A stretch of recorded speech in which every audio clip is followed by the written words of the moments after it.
Hello everyone. 23ನೇ ಪ್ರಶ್ನೆಯನ್ನ ನೋಡೋಣ. ಕೊಟ್ಟಿರುವ ನಕ್ಷೆಯಿಂದ ಪಿ ಆಫ್ ಎಕ್ಸ್ ಶೂನ್ಯತೆಗಳ ಸಂಖ್ಯೆಯನ್ನು ಕಂಡುಹಿಡಿಯಿರಿ. ಸೊ ಈ ಒಂದು ಗ್ರಾಫ್ ಅನ್ನ ಗಮನಿಸಿ, ಯಾವ ಬಿಂದುವಿನಲ್ಲಿ ಎಕ್ಸ್ ಅಕ್ಷ ಛೇದಿಸ್ತಾ ಇದೆಯೋ ಆ ಬಿಂದುಗಳನ್ನ ನಾವು ವರ್ಗ ಬಹುಪದೋಕ್ತಿಯ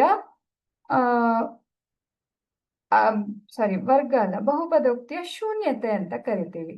ಸೊ ಈ ಒಂದು ಗ್ರಾಫ್ ಅನ್ನ ಗಮನಿಸಿದ್ರೆ, ನಕ್ಷೆಯನ್ನ ಗಮನಿಸಿದ್ರೆ ನಮಗೆ 4 ಬಿಂದುವಿನಲ್ಲಿ ಈ ಎಕ್ಸ್ ಅಕ್ಷ ಛೇದಿಸ್ತಾ ಇದೆ.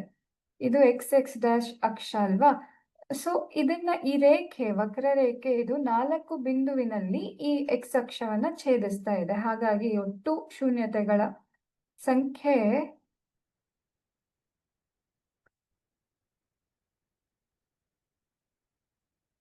4.